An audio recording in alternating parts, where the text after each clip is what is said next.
everyone, welcome to yet another great episode of the Z Education Podcast, where your curiosity turns into creativity. Today we are joined by a special guest, and when I say a special guest, if in your life you've never ever met an interesting person, today you are going to meet one. Today our guest is Dr. John Kunda. Eudes. And what does Eudes mean, though? No, it's actually hyphenated. Okay. Like Jean-Claude Van Damme, Jean okay. Eudes, Yes. Jean-Jacques. Yeah. So he was a philosopher in France. So my father was in France at the time when I was named after him. And he picked that. He picked the name, Okay. and rightly so, because it's something we can talk about. But he was an intellectual. Yeah. Okay. Yeah. So we hear more about your father. Dr. Kunda happens to be a man of vast experience, and today we have a privilege of getting an insight, one, on his educational journey, which is a prime focus of why we are here. Number two, he has a special character that today we are going to dig in. Yeah. We are at the KCM board meeting. Thank you for hosting us in the boardroom, sir. Thank you. And we want to make you welcome. But before we start any of our activities, I already noticed you already picked something. I had cards here. Yes. And I had a Rubik's Cube here. So to just start, you are allowed to pick any of the two items, one card here or the Rubik's Cube, and based on what you pick, You pick one card. one card of your choice. I will give you a task to that end. Okay. Yes. So I'll pick one card. So you can either pick one card or you pick the Rubik's Cube. I'll pick one card. You pick one card. Yes. When you're ready, let me know. When I'm ready. Yes. Okay.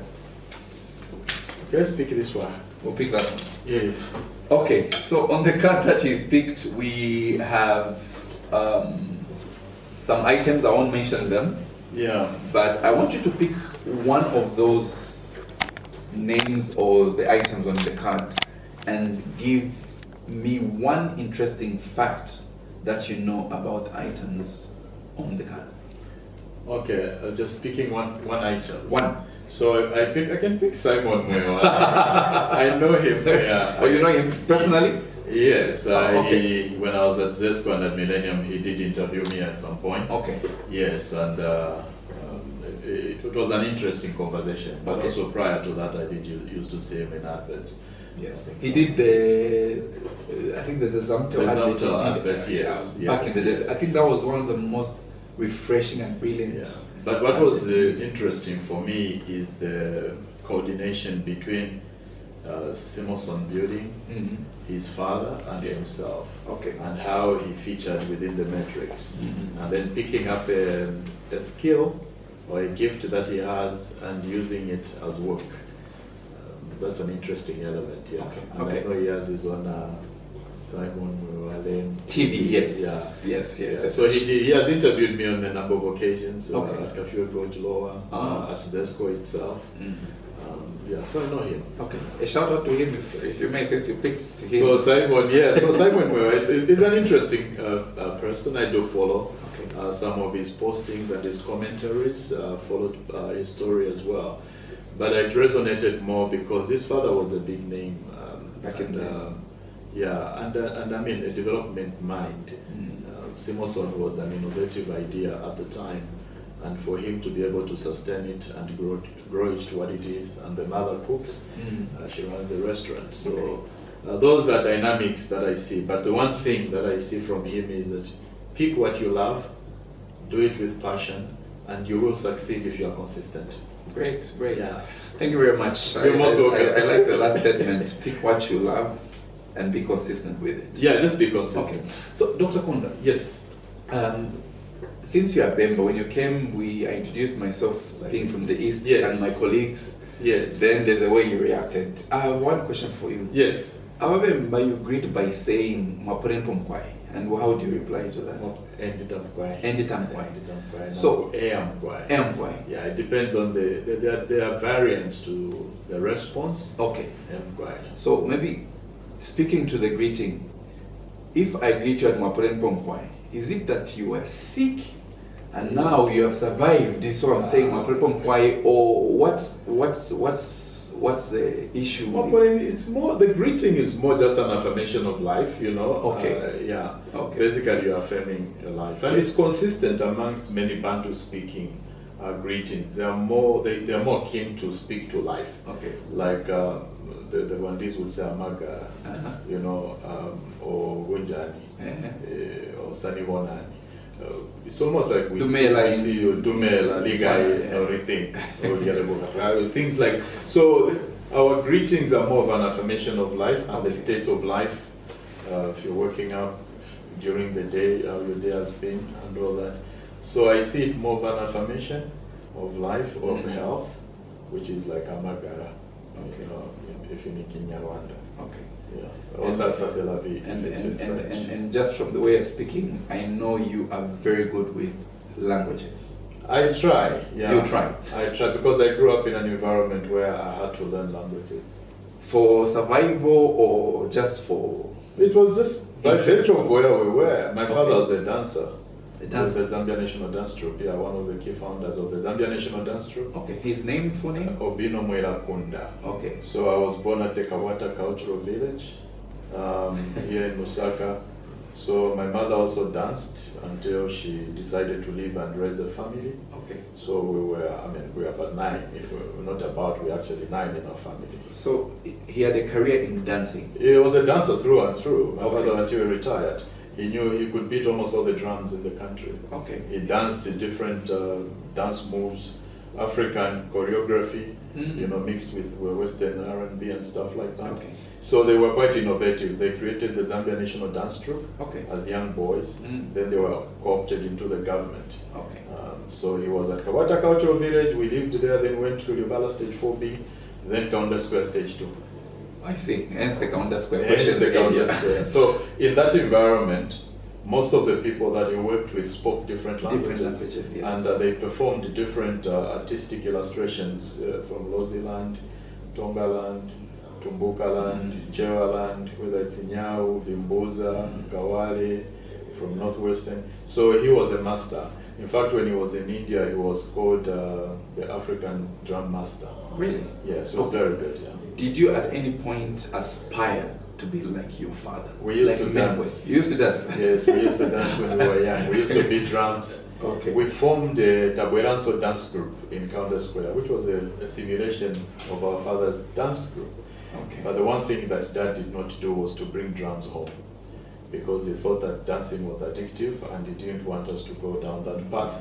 He rather encouraged us to study hard, school and become academics. Okay. Okay. Because that's what he wanted to be, but fortune did not allow him to pursue his educational aspirations. Yeah. So he had to make sure that he does everything to give you through his kids. Yeah, he wanted us to succeed. Okay. Yeah. Okay, that's very good. So he took us to school and he was committed to our education. Okay. So through your schooling journey, yeah, can you give me a picture of who you were, what kind of character you were? Like, give me a picture of what uniform you are wearing, which school you attended, what uniform you are wearing, and... my uniform Grey? Yeah, and a brownish. So I started my primary school in Kitwe. Okay. At Washuka Primary School, with Mom's elder sister. Okay. Vamayobaku Kitwe. That's how we used to call her. So there was this strange phenomenon between Mom and her elder sister. It's almost they could exchange kids. So it was difficult to start school in Lusaka. So we found ourselves exported to Kitwe in Jamboli. Just in here, so our first house was H459 in Jamboli. Yes, I do. And then we went to L5. Okay. Yeah, my father was a miner. Okay. So which year is that? In the 80s, so 1980. But I went there a year before I started school. Okay, 1980, some years before I was born after. Seriously? Yes. Yeah, no, somewhere there about. Okay. Twashuka, then in grade 3 I was transferred into Lusaka at Kapweyonga Primary School. Okay. Somewhere just on. Yes, just yeah. Oh, that's where I was. It was a greenish uniform at the time, but yeah. Until grade 7, then went to Monali Boys. A lot of Munali. We had a guest who was from Munali. Yeah, Munali. What was it with Munali? It was one of the biggest schools in Osaka. Okay. At the time I was there, it had almost 3,000 students, or pupils as you would call them. And in terms of... And our motto was only the best is good enough for Munali. And we got ingrained. So I'll give you an example. I was going into Munali and I didn't know how to speak English. But I had passed very well. Okay. We got into Munali, but I couldn't speak English. So grade 8, grade 9 baba, Chizungu, nichija chodobado. Chodobado. So manje, please teacher mwezuka or you wait until... May I leave the room? So, but you would master it and you would practice it as you go to the, to ask for permission. For permission. May I leave the room? Okay. May I leave the room so and you don't forget? And what was your uniform then? Yeah, with Munali boys, we had, of course, a trousers and a shirt. Oh, okay. It was blue shirt and great trousers. Okay. Time. And then when we became prefects, we were lucky we became prefects in grade 10. Not 12. No. Okay. We were quite aggressive boys. We knew what we wanted to get out of school, so we worked very hard. But also I was very active at church. Okay. The Catholic Church. Catholic Church. Yeah. Okay. And thinking about Catholic Church, I did notice that post your high school, you studied theology, philosophy, and psychology. And I was thinking that, did you at any point want to be a priest, or are you a priest? Not wanted to be, I am one. You are one. Trained, inducted, completed, and I decided to leave. To leave. Yes. Okay, now. And then to pursue an academic journey, which I did, and the story tells itself. Yes. Okay. I loved it. If people asked me, would I do it again? Yes. You would? I would go back. I would do the same thing, go to seminary, get educated, practice for a few years, get out, and do what I've done. Because I love what I do. Okay. Yeah. So you had enlightenment, having done philosophy and theology. Beautiful. I would. That's one thing I want to do in my life, is to give an opportunity to young men. I want to focus on boys and young men to learn the intricacies of philosophy. Philosophy as a way of life. Okay. Because it grounds you as a person, makes you real, but also you focus on essentials of life, not so much the accidentals. Because there's a tendency to focus on accidentals of human experience, and then you forget the real essentials, the primary goal of what life should be. Because I believe that there is no yesterday, right? If you look back, you can't account for yesterday. Neither can you account for tomorrow, but today is in your hands. Yeah. And you can perform miracles with today. With what you have. So I believe in one fundamental principle: we exist to love, and if we love, then we blossom, and if we blossom, then we help the ecosystem blossom as well. Okay. Yeah. A true philosopher has spoken. So I've liked one thing about your journey. Yes, sir. You are very sure and certain of the path that you are going to pick after secondary school. Yes. I wanted to be a lawyer initially. Okay. You wanted to be a lawyer. I wanted to be a lawyer, and my goal at Munali was to get equal or less than 14 points. Okay. So we had a group with friends, and we had our targets were very clear. And we were going to study law. And I was accepted at the University of Zambia to study law. Okay. Right? I remember I applied, in University of Zambia, Greatest Campus, PO Box 32379. And I don't forget that. Yeah. I was accepted. My parents were excited at the prospect, but then I did make my unique decision to get into the seminary. And how did the family receive that? Mixed feelings at the time. My brother was already at the university in Cuba at the time, so they were hoping that I would do the same with very good results, that I would be going into the university to study law. Okay. But I decided to go to the seminary instead. Okay. And I was very clear. I asked the late Mr. Ngalande, who was my physics and chemistry teacher at Munali. I said, look, I am in a dilemma, either to go to the seminary or to go to the university. So he said, look, if you go to the university and you marry, then you would have lost the opportunity to experiment on the other side.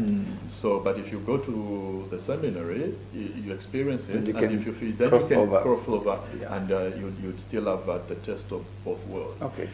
And that's what I did, and I've never regretted it. But the defining moment was for me when I saw my mother on a Land Rover 109 on top of cabbages coming in from Soweto Market going to sell in Kaunda Square. Okay. And I saw her riding that 109, on top of the bags of vegetables.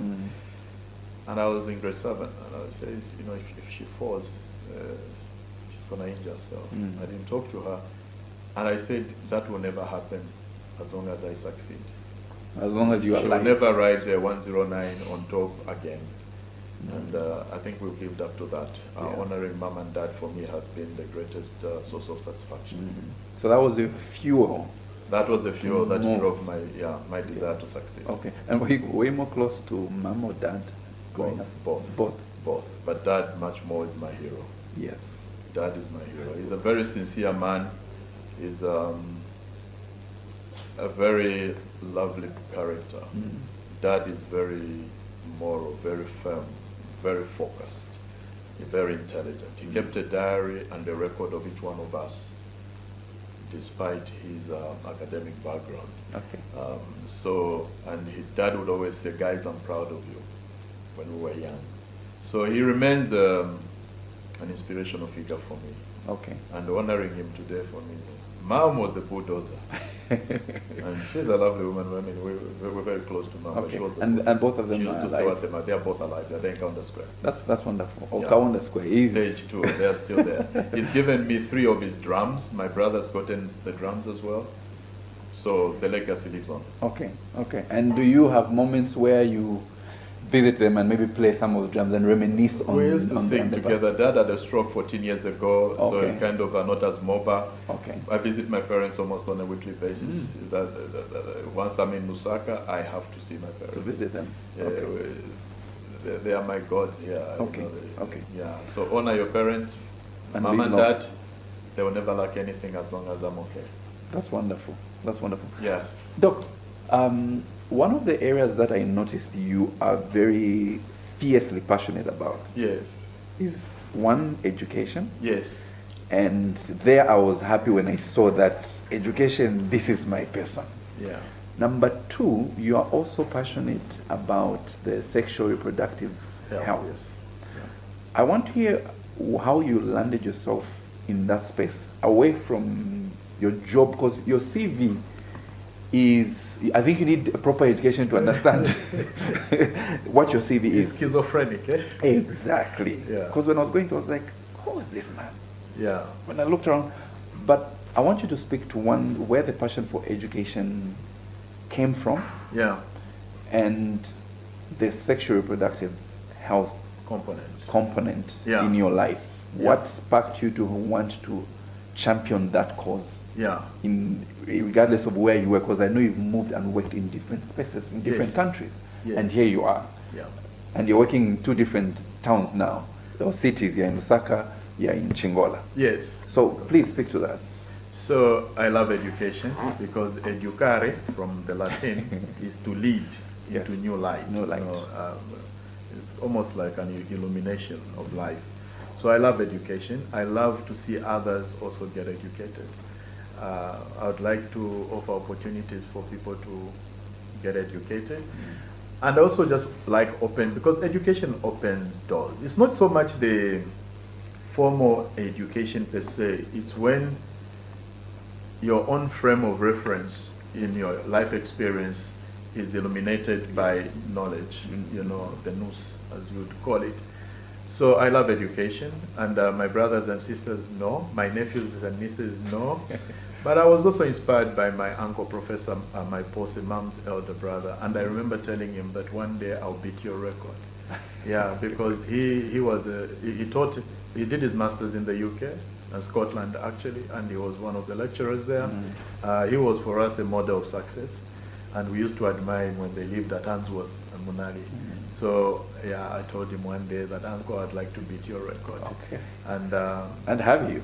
Yeah, I think I'm there. I think he's a professor in a very different field. Yes. So I wouldn't say I've beaten that record in that score, but I think there are certain areas that have actually smashed his record. Without a doubt. Yeah, So, and I'm very happy that I've done that. So that's how I've landed myself into this. I've just completed my law degree at the University of Zambia, and I'll be graduating next month.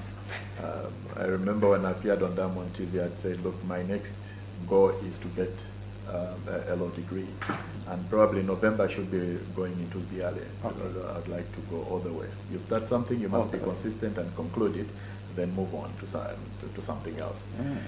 Yeah, so as you've noticed, I've been exposed to teaching. I used to teach in the seminary. I've also taught at the London School of Hygiene and Tropical Medicine. Yes. I teach master's students. I've also been a supervisor to PhD students. So I love just sharing knowledge and being able to have that academic discourse. It gives me a certain level of satisfaction. There's one young man I admire, Garth Peary. He speaks a lot of global languages, from Latin, Hebrew, Greek, Aramaic. Garth Peary. Garth Peary. He's very good. He's well gifted. You know about people from Chipata? Yeah, he's very smart. That's one exception. But it's not so much that he's from the Eastern Province, but he was inducted in Bembaland. Yeah. And that's how he's become that good. Okay, and are you an addict, Doc? Addict as in? Of education? Chilaka. I love reading. You like, yes.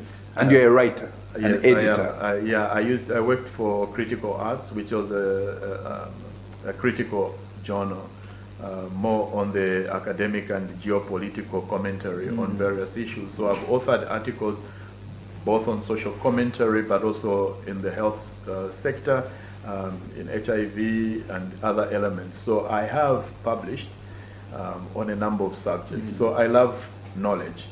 I'm a researcher, as you've noticed. I was trained into clinical trials as well. So I do understand clinical trials and research at that level. That's why when I teach my students, I think that's the basis of my expertise as well. So I love reading. I love the works of Michel Foucault. Would be one, like Power and Knowledge, the Panopticon, the History of Sexuality. That is Michel Foucault, died in 1984, wrote a powerful book in 1970 called Power and Knowledge. So it became one of my inspiration. I like the works of Martin Heidegger because it was more German metaphysics, but people like Charles Peirce Sanders was an American philosopher, posthumously published books on semiotics. And I think he benchmarked it against Ferdinand Saussure. But it's just the way he was able to articulate the fact that when you are communicating, you are actually seeking to share your frame of reference with the subject who is the recipient of your message in order to broker common understanding. And that is what most of the, like Noam Chomsky picked up when he published what you call the Manufacturing Consent book. So the more I read, the less mistakes I make when I make decisions. Because the more you know, the less the mistakes, the more confident you are in decision making, whether it's business, social life, or professional life. The more you know, the less the risk of making so you make a mistake. Good informed decisions. Absolutely. Okay. So you must read more. Yeah. And you know a good reader when they cite authors the way you're doing it. No,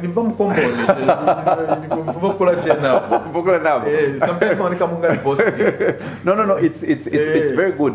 Why I ask is 1903, a gentleman by the name of Rockefeller D made a statement which... Rockefeller D was actually the father of philanthropy.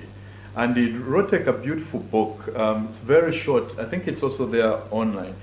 And he was saying the more you give, the more you will receive. And he overturned the field of philanthropy in America, even where businesses and corporate social responsibility began to evolve.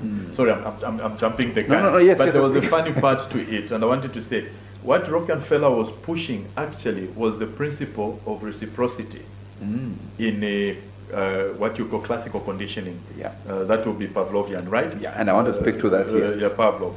But then you get it also in physics when you're dealing with, to every action there's an equal and opposite reaction. That is Newton. Newton. And so the physical sciences, biological sciences will tell you one thing, you give, you receive. Yes. If Yes. you That's the law of nature. You take care of the dog, it will die for you. Yes. I think even in the Bible, there's one who waters also gets water. Absolutely. Good measure pressed down, by the same measure you also will receive. Yeah. Now, speaking on Rockefeller's philosophy on education. Guy on Yes. education, yes. Yes. He made a statement in the period in 1903. It was more of the advent of industrialization of factories booming. Yes. So he made a statement where he said, "I need a nation Yeah. of workers and Yes. not thinkers." Absolutely, yes. And we see an advent of education that was primarily focusing on developing people that have basic skills to make sure that they are producing in the factories. Yes. And fast forward, we are colonized, of course, by the Britons. We come and we have an education system. Many people have said that the education system to date that we have inherited and carried along to where we are somewhat is invaded or built on that principle of we don't need thinkers, but we need workers. Yeah. What's your thoughts about our education system in our land in comparison or in relation to that statement? I am a skeptic. We do not have a counterfactual that measures what would have been with our educational system had we progressed the way we were progressing prior to the post-colonial era. Yes. Right? There's been advocates like when you're talking about new masks, white masks. And, Yes. Frantz Fanon, they would be talking about the need to remodel how we think in order to adopt an Afrocentric approach to education, to political discourse, to governance and stuff like that. For me, we get educated in the mindset of the current Western-inspired system, but doesn't mean we have to follow it. True. It means that we can contest it and then reinvent what would work in our system. Yes, I know that colonialism had its own structural effect on the trajectory of our own developmental, focus. But that does not stop us from innovating and contesting in order to create relevant structures within our own pragmatic systems. How, Doc, then do we, who are products of this system that conditioned us to think in a certain way, how do we get out? What does it take to have those mavericks who break the rules, not the laws, to change the narrative? Is it possible that me who was cooked in this pot, I can have another point of view if I've not seen anything or imagined anything else? Is it possible? Yeah, it is very, very possible. And we start with young ones. Let's start with young ones that we understand the illusions, we understand the challenges, we understand the fallacies. Then we should be the ones to set the stage for a new generation. It's how we start thinking. I want to believe that we need to act more and talk less, but understand more. So 70% must be dedicated to understanding, and then 30% to execution. Spend a bit more time on, building the understanding, and then you have the 30% execution. So that 3-to-7 ratio must be so systematically placed to help us reconfigure or rewire, reinstall a software that is relevant to our time, our situation, and have a discipline. We don't have a discipline. Why do we have to take this and you're driving, you finish drinking water and you throw it on the road, and you say, no, it's a colonial masters. That's an excuse. That is. How is it that with our accepted. engineers we are failing just to put a straight line offense and of a certain height? Why are we failing to do that? So why are we failing to take care of the basics? So there are certain things that we can do by starting with the young ones and let's re-innovate ourselves.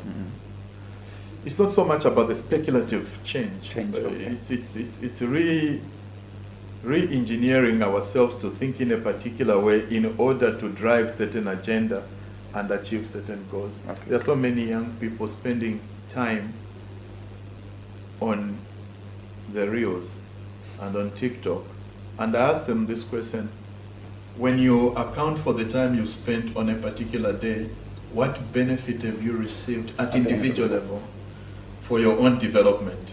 Because ultimately, yes, there must be entertainment. We must entertain ourselves.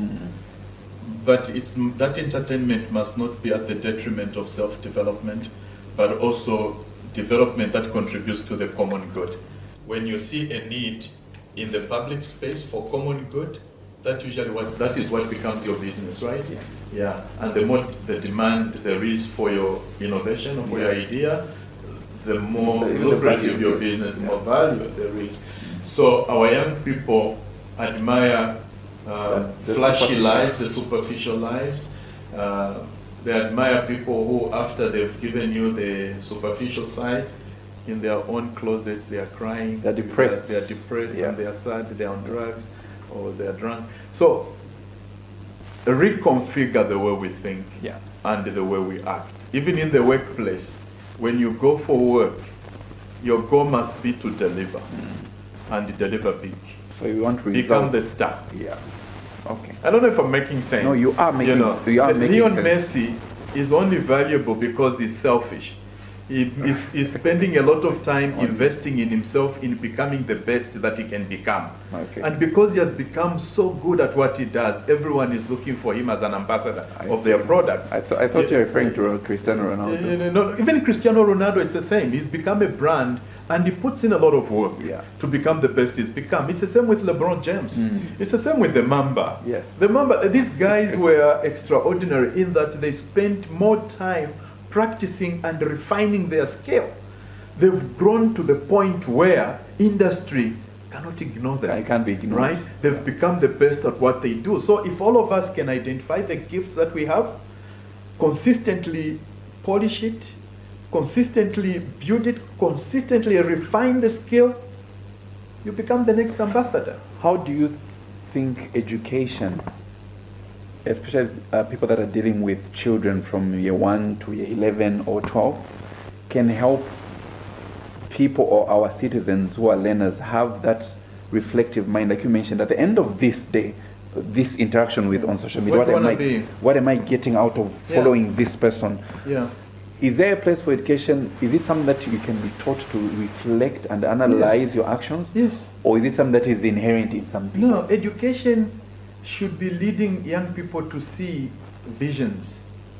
I don't mean it in spiritual. No, it could be even a spiritual sense, but young people must see a goal.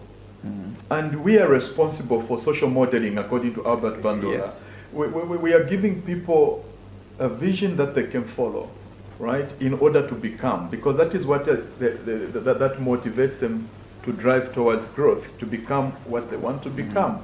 And education is not about memorizing things. It's about physics, for example.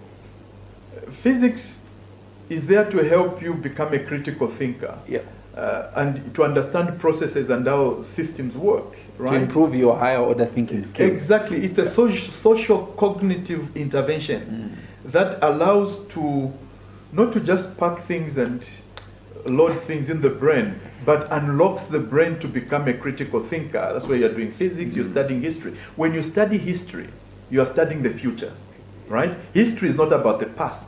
History is the future. Yeah. When you study what has passed, you are reflecting on what is possible, on what can become. Yeah. When we study the Iron Age or the Stone Age and what they were able to do within the epoch of their time, we are able to imagine what we can do. Yeah. So these subjects are stimulants to a new perspective, to see the world in a broader, much more critical way.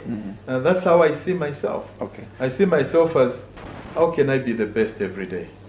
And I want to be the best every day. You want to be the best. That's why I'm studying law to add to my portfolio now. So, can we say that you are the best Chief Corporate Affairs Officer in the world? Where I am today? Yes. I think I'm good. I like the confidence. I think I'm good, yeah. I mean, I was invited to go to Senegal to go and facilitate a meeting of over 20 chief executive officers and resident country directors under the Millennium Challenge, and that was last year in November. And for them to recognize me now, if you put the portfolio of the chief executive officers in that room together, you are looking at over $5 billion worth of human capital. And I was one of the main facilitators for that event. Yes. And these were coming from all over the world, where MCC has a footprint. I see. I love what I do. I enjoy what I do. Okay. And because I invest in what I do, I love my work. I think I'm good at it. What's your secret, though? What's my secret? Because the way you're speaking, I am sure that at the point where you don't apply for jobs apply to you. Am I right? Headhunted, yeah. Yes, you're headhunted. So what's the secret? How do you achieve those goals? Because there are many people that are listening to motivators, and this platform, we want people to get it from, and when I say get it from the best, we want the original script. Yes. Because you're a person who grew up, you've been to Chamboli, you've lived in Kaunda Square. My father being a dancer. Exactly, father being a dancer, but you have achieved so much. So there are certain things that you have picked along the way. Yes. And as you interact with young people, maybe you see what they lack. So what is the secret? If a person simply asks a doc, what does it take to be where you are? Do I also need to study psychology, philosophy? No. Is it what I study, or there are certain attributes that I need to have? It's you first. Start with you.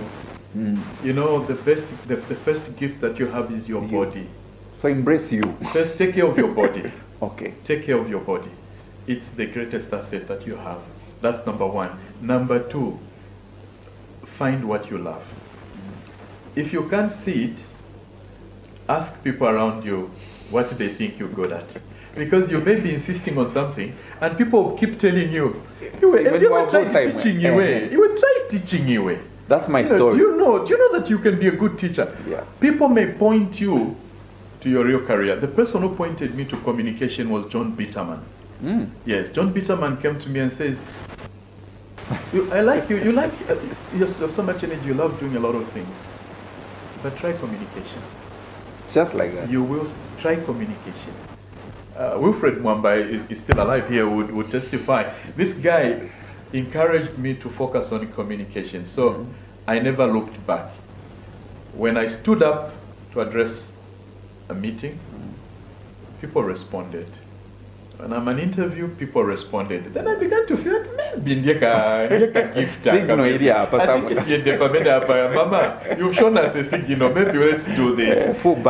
So then what I did is that when I realized that communication was where my love was, I began to study to build that portfolio, to strengthen it, to refine it, to polish it. That's why I was studying law. It helps me polish that. It helps me position and understand the legal frameworks and legal reasoning and legal systems. Then I studied research and evidence and clinical trials, because evidence is critical to communication. Then psychology helps me understand both individual and group psychology, and if I do understand, then I can communicate better, because communication is about negotiating a frame of reference in order to have shared understanding. So all that put together. So I'm investing in myself. Even now, I'm still investing in myself, and I'll continue to invest in myself. But ultimately, love and respect other people. Irrespective of their status, love and respect other people. They will be the embers that will fan the fires of your ambition. I like that. I like that.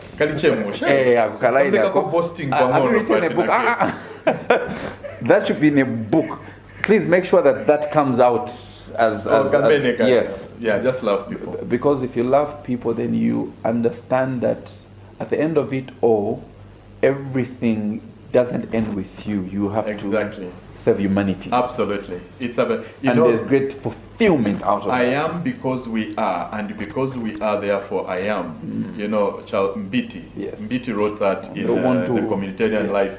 And I think in his book, it's on page 108 to 109. Can we check if that is correct? Check it out. It is correct. John S. Mbiti's book. Yes. Page 108 to 109. Actually, the sentence starts at the bottom and ends Pamwamba on the 1989 edition. Yes. Okay. So, you because the I am because we are is a philosophical, Benezet Bujo also did propel that.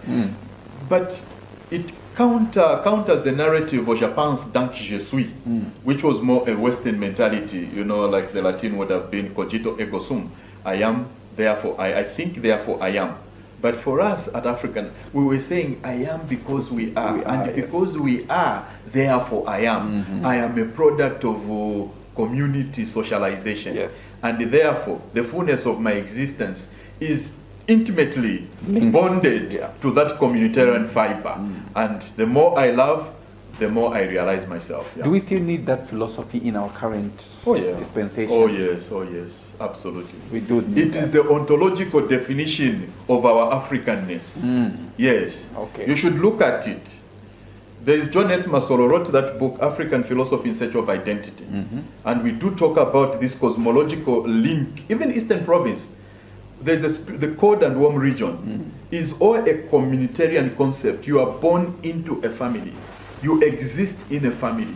So zapeza otenga mwana kumpasa, for example, mwana atuma, akakalawo tuma ndiye mamuleta within social interaction, you give the name, they attain an identity. There is this intimate linkage between the spiritual and the social and the physical, and there is no delinkage. Once you are delinked, you are a vagabond. You don't exist. It's a shell of human being. Doc, sexual reproductive health. Yes. 2015, the government in Zambia introduces comprehensive sexuality education, which among other things focused on helping learners make informed decisions with regards to their sexuality, their decision making. Correct. And we see that there is a great championing of this agenda, and when I say agenda, in good faith, yes, to make sure that our children are informed. Yes.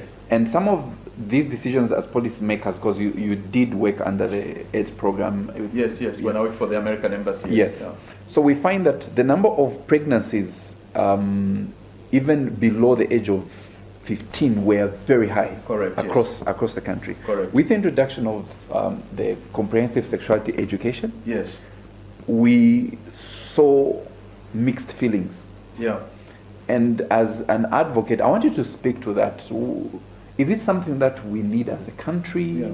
Is it something that is genuinely meant to benefit our people? Because I believe that the greatest asset that a country should have, besides the land, is the people. Of course, yes. So if there's no people, then there's no Zambia. Absolutely. Exactly. So can you speak to that? And I know you followed it even. No, I'll be media. very brief on that one, because if we don't teach our young people on their own integral human development and including their sexuality, social media will teach them.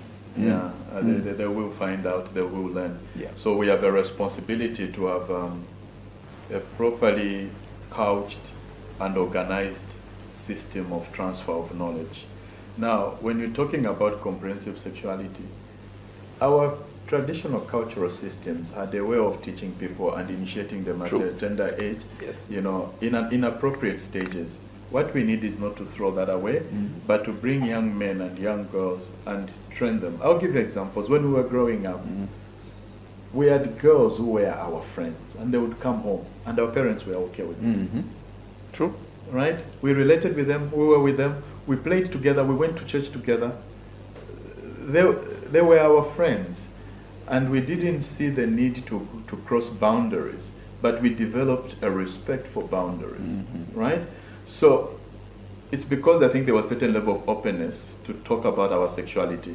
And I would recommend young people to read Fran Feder's book. Fran Feder? Fran Feder, a book called Words Made Flesh. And it talks about the sexuality of human beings vis-a-vis the Christ image. So I would think that we still have, there's the place for comprehensive education and opening up and teaching our young people and, responsibly age-appropriate disclosures. But once you leave them in the dark, there is no darkness at the moment. Facebook, the Reels, TikTok has everything. Yeah. And they will get it from there. So we talk to our boys, we talk to our girls, let's just In a proactive manner. let's find in a proactive manner, especially the educational system is open space that gives an opportunity for young people to, you know, to learn from the role models. And there is social conditioning, right? What you say, social conditioning. Social conditioning by teachers. Young people admire their teachers. True. You know, they respect their teachers. I had Mrs. Mlenga, I had Mr. Ngalande. You know, these are people who modeled how we thought. Just the way Mrs. Mlenga commented on my first write-up in grade 6 gave me an inspiration and an encouragement to continue because she was so positive. So if we can allow our teachers in a responsible manner to be educators of our children and give them the right parameters of that education. I know there's an issue, people are talking about homosexuality, you know, lesbianism, LGBTQ and I and all that.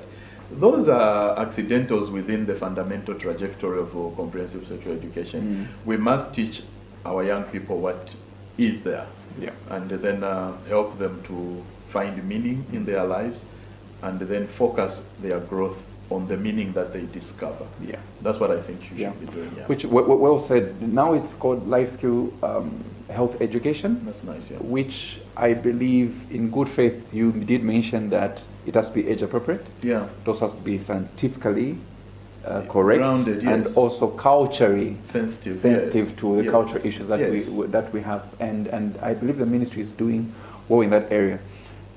As the let children interact. Yes, and let children be children. And don't mystify the relationship between the boy and the girl. And the girl, yes.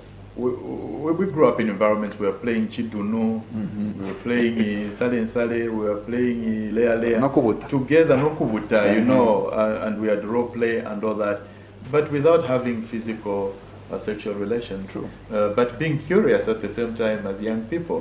But here we are, and we grew up responsibly. So you don't want to expose young people to making mistakes just because for want of knowledge.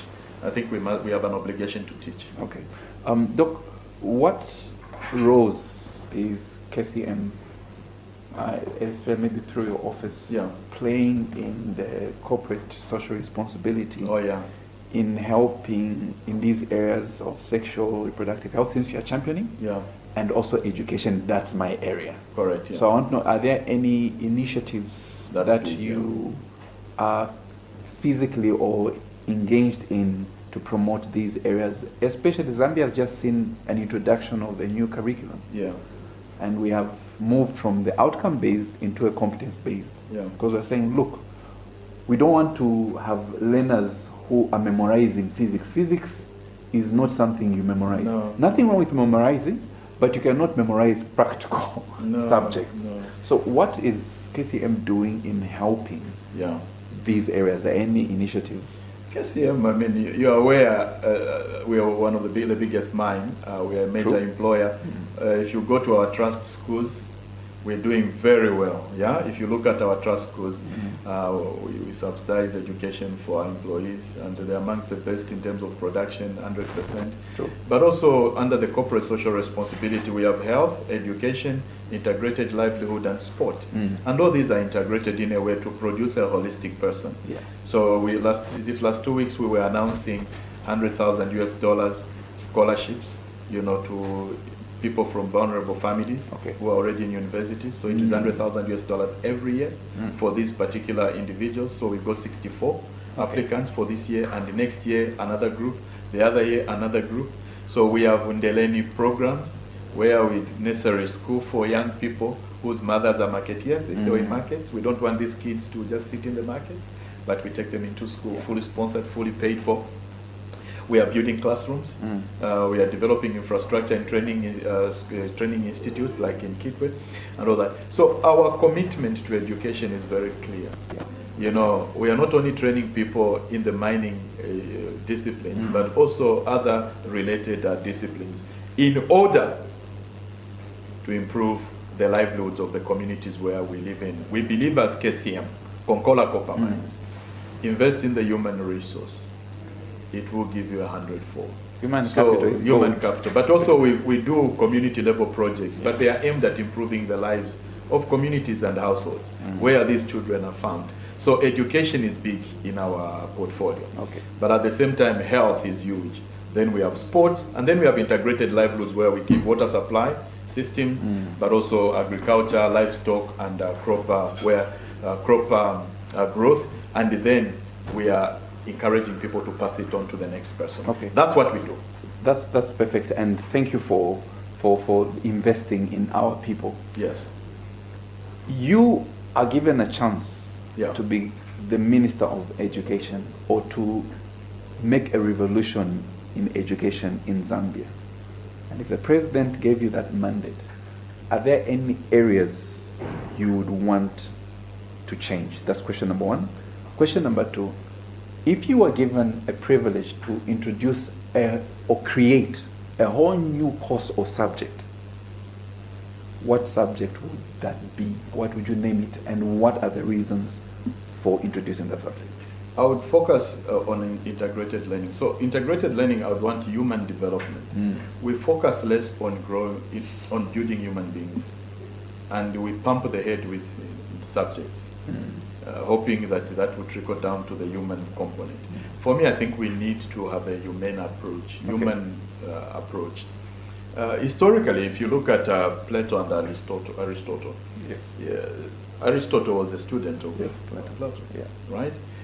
But then they developed two different schools of thought. Yeah. And how did they learn? It's because they lived together. Yeah. They interacted. They worked together. Yeah. By observation. He saw what the master was doing, how the master was doing. Even when he developed his own variant of philosophy, it was based on the template of the master. So how can we build human beings who are disciplined? For me, that's what I think is key, disciplined, because discipline is an issue. And if we can have a disciplined human being coming out of our education system, not just someone who has a lot of knowledge, knows a lot of mathematics and a lot of physics, a lot of chemistry. That is good, right? But within discipline, everything goes to zero. That's the whole project. Yeah, it's like having a very intelligent person but very unethical. I would rather go for someone who's dumb but very ethical. Yes. Yeah. So that's what I think. Yeah. If I had to introduce something, it's a focus on formation of character. Yes. So that the education is a product of that process. Mind, character, and personality. Let's form human beings. And our deliberate focus should be on training, building men out of boys, women out of girls. Yeah. And responsible, disciplined characters who know what they want to contribute to the common good of a country. Okay. That's what I think should be the focus. What would I see? Universal education. Free universal education for me is non-negotiable. Okay. That's important. Which is great, seeing what the government did with the FEP. It's non-negotiable. Give people an opportunity, right? Let's make it available. But it's not just the numbers, but also the quality. The quality. Yeah, that is anchored on human development. That's what I would like to see. Let's open up the educational space. Yeah. It is too commercialized. It's too commercial. So there are intelligent guys there who can't afford now because it's too expensive to get into a university or secondary school in some places. But the free education thing is a very good start. But we just need to expand it more.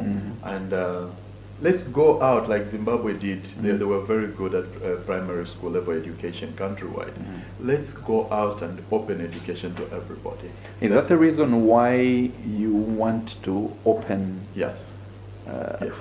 a learning institution that is completely free and open? Free. Yes, that's what I want to do. I'm already doing that. I'm teaching for free. Okay. I teach for free. I mentor for free. I supervise for free. Okay. During my free time, I like doing that. I love it, and I would want to do something like that. It's a model that I would want, something like what Khan Academy did. Yes. For Yes. For his. So there's a book I'm reading called What School Could Be. Okay. And there's a nice highlight of how Khan Academy came up Yeah. and how it was first it was rejected in the way the developer wanted, because he had a vision. Yeah. But he never let go of the vision. Yeah. And ultimately, Khan Academy became the best platform Yes. across the globe. Correct, yes. On accessing education for different disciplines. Correct, yes. And I believe that if you do that, we are headed somewhere. That's what I would like to do. We're closing up now. Okay, that's fine, yeah. You have mentioned a lot of authors. I know that many authors have had a great impact on your personal development. Yes. Do you have any physical person that you can point to that has mentored you to be where you are? Yeah. Somebody that maybe a boy in the Lundazi, my village, can say, apart from my father. Apart from your father, yes. Okay. Yeah. It's unfortunately is of happy memory. Okay. He died, Dr. Emmanuel Kasongo. Okay. He was the director at Zamcom. That man believed in me. The first time he met me when I was going to Unza for my master's, he just said, go for your PhD. And he gave me the pointers where I needed to go. Okay. I was going to South Africa without money and everything. So I became a Commonwealth academic scholar. So when I left here, before I graduated, I was already accepted at the University of KwaZulu-Natal, thanks to Professor Kianto Maseli, who picked me on.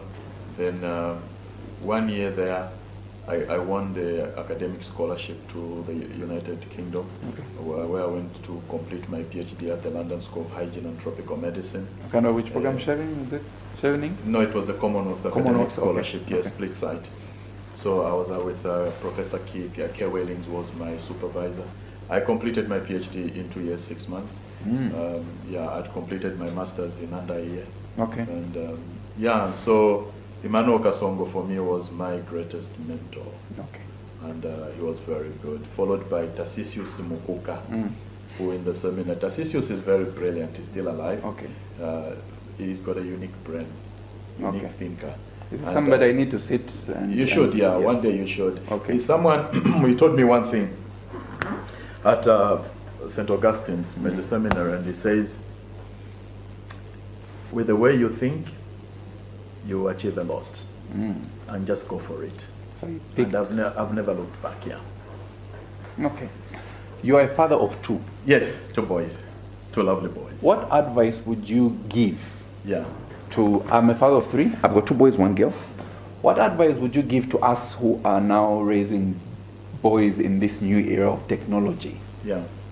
Who will come and simply say, Daddy, I think school is not, I want to trade in Forex trading. Yeah, then they love that, Yes, that's what I want to do. I want to be a content developer. And you are one person who was groomed into education. And so what advice would you give to parents who face that? And also young people who have that mindset. How do we make a balance between education and these interests that are coming in the current life that we have? Yeah, I've had those situations with one boy, Mulenga. Okay. Mulenga is an interesting boy who was passionate about trading, and he says, I can do away with education. Unfortunately, we are in a global system that is locked to certain parameters of success. True. And its measures of success are premised on something. Now, if you're going to be a trader and a businessman, you will need to understand the categories of transactional systems. And you can only understand if you have the basic knowledge or categories for thinking. You need the tools to think and talk and be able to sit with business partners on the table and exchange notes, right? If you don't know those categories, you are simply engineering your own failure despite your genius. You have certain limits, so you must have the ability to understand a contract. You need to understand marketing. But this guy will simply say, no, I don't need that. That's why people go to school, work for me. Yeah, but then give me one who's dumb and has geniuses around them. I'll give you a number. I'll give you Warren Buffett. Yes. He's a genius. Yes. He has people working for him who are geniuses. But he still understands. He understands business, and yes. he understands. He can even overrule certain decisions from the people he's employed who are geniuses. Yeah, I guess Steve Jobs was working with the smart people, geniuses, Yeah. right? Charlie Munger died at 100. The geniuses, he was a billionaire. Together with, of course, they worked together with Warren Buffett, you know, in Berkshire Hathaway. Yeah. All right. You have this guy in charge of Glen Air. He supplies pneumatic systems to Boeing, right? His name is Peter Kaufman. He's a smart guy. He manages the portfolio for these other guys. So these don't just wake up to say, I'm going this way without any knowledge. No. If you read, Peter Kaufman will tell you, the more you know, the more likely you will succeed. Yeah. So what did you tell Mulenga then? I told him, Sonny, Mulenga, don't build a house without a foundation. Okay. Were you speaking in English or in Bemba? Because these are Gen Zs, they understand English. Okay. Because I remember my mother would say, Umwewa wera mwisa? Mukutwi. Yeah. Tesha. Yeah. But I told him, Sungo mukoshu bulunguta bashu. I was telling Chipoka's lovely daughter, you know, Chipoka's a lovely girl, very bright girl. Honorable Chipoka. Yeah, he has a lovely daughter. So, Honorable Chipoka. Yes, Okay. we had a chat with the daughter, and I said, you're very smart. Just remember, go to dad and ask him, what does it mean, Sungo mukoshi ubulunguta bwashupa? It means, don't neglect the fundamentals. True. If you want to succeed. And I think that's key. It's just like drugging subjecting your body to drugs and addictions. Then you kill the prospects of success, because your body is the primary basis upon which you anchor your progressive movement. Okay. Okay. Tapali chigawete? How tapali chigana if you quick? Mkwai. Do. Mkwai. 2 last questions for you. Matiala kwa. How are you? Okay. There's a rumor that besides all this professional life that you have a secret life and aspirations of becoming a Zambian artist, a musician. I love singing. You love music? My father was a dancer. Okay. My father was a dancer with the Zambia National Dance Troupe. I used to sing. Okay. I beat drums. Yeah, I play the guitar a bit. Oh, okay. No, that's not my space. I love it for leisure. Do you have any favorite artist in Zambia that you would say, I think when I'm driving and I listen to? Kalindula was nice. Kalindula? Apikechara was good. I thought he was a good social commentator. Okay. Yeah, but the traditional music, I go back to the traditional music. Okay. I find it much more rich. Okay. And inspiring. But especially, Mlemena boys. Okay. They're very nice, yeah. Okay. But ultimately, I devolve back into Catholic music. Okay. So Glorious Band, I'm sure might have. Ingoma. And there's something about when you play an African drum, there's something that happens. Yes. It's It's the one, the double one. The double one. To make the drum. Okay. Yes. Okay. And then you have I love music. Okay. I listen to music, and rumba is also a spice of Okay. If a movie was done about Dr. Eudes Kunda, which Zambian actor would you pick as the main lead actor in your story? My Zambian actors. Mkwai. Unfortunately, Edwin Manda died. But Edwin Manda was which one? He was a director. He was one of the first guys to appear on big cinema. Okay. He was director at Zambia Cultural Services. Okay. But the guy, Henry Josakala for me would be good. Yeah. That's an authentic. He's a chameleon. Yeah. But a genius. Yeah. But, yeah. Okay. I've read his books. I've seen him in action. I've also sat in his working together in one room with him. He's a genius. Okay. I like him. Okay. Yeah. When you retire, where do you settle? Maybe Papalavana. Papalavana, Palavana. Wonderful. What is your last message you would want to give, especially to the young people, with regards to self-development and education, and that's where we wrap it up? I always say it doesn't matter where you come from. Whether you are a child of a widow or you don't have, you're an orphan, whether your father and mother are poor, whether you grew up in a one room, in a place somewhere, that does not determine your success. You can change the stars. Your father, your mother, even if they are poor, they've given you life. Love them and respect them, but invest here and invest in yourself. You can change your stars. Don't this nonsense of I'm an orphan, I'm a widow, I'm a charity.